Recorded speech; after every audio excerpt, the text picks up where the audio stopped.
Hi there. Welcome to the Healthy Church Staff Podcast. My name is Todd Rhoades, one of the co-founders over at chemistrystaffing.com, and I'm so glad that you joined us today. We are smack dab in the middle of a series, a 2-week series we started on Monday of this week called Factfulness. It's based on Hans Rosling's, I always have trouble saying Hans's name, Hans Rosling's newest book called Factfulness. And we are going through each day in each chapter of his book, and we're unpacking a different chapter each day.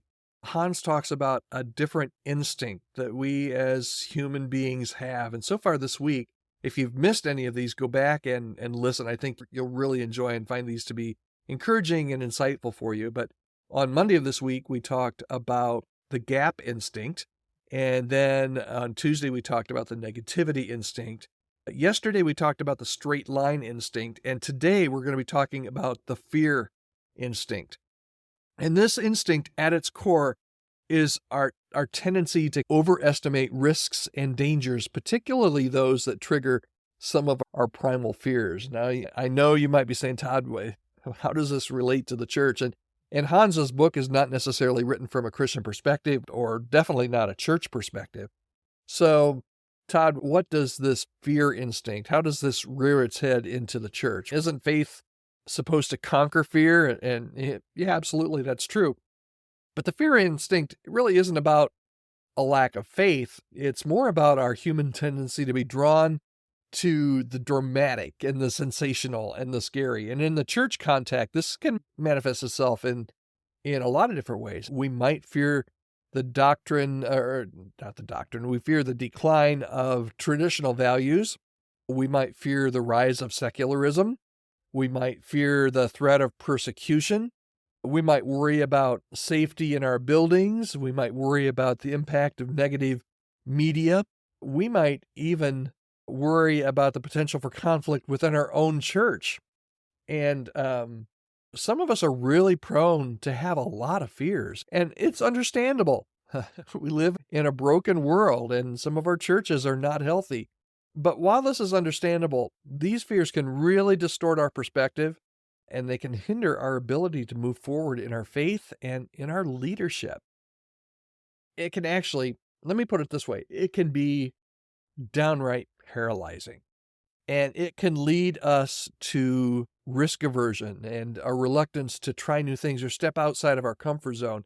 It can fuel our anxiety and our division and just bring on a sense of isolation. And when we're driven by fear, we focus on self-preservation rather than on serving others and on fulfilling the mission that God's called us to. So how do we overcome this fear instinct? Rosalind suggests that we need to calculate the risks.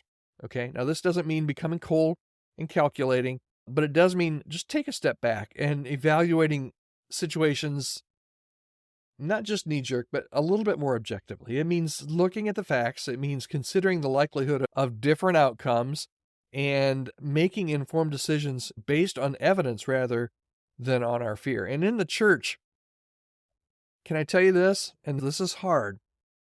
This is hard when you're steeped in this fear.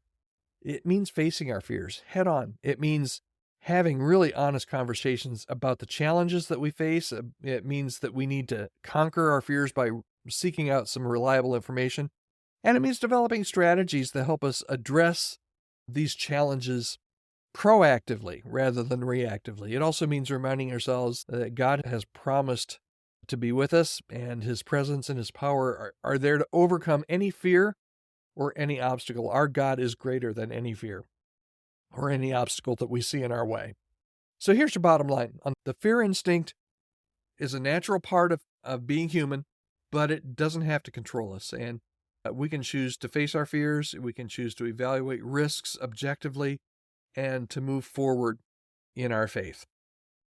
So as you go through your day today, I want you to think about this, as I'm asking you to do every day when you listen. I assume that a lot of you all, guys and gals, listen to this podcast earlier in your day, maybe on your way to work or when you get to the office in the morning. Today, I want you to think about this fear instinct. What are you fearful of?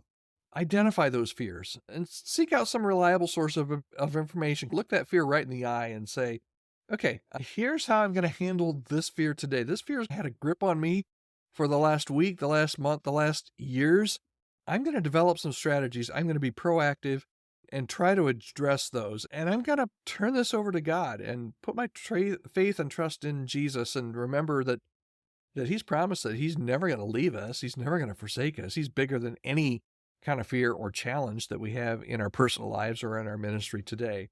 Perfect love casts out fear. So let's choose to walk in love and to face our fears with courage and to trust in God's faithfulness. I hope God will bring this word of encouragement and these action steps to your mind often throughout your day as you handle this, what Hans Rosling calls the fear instinct.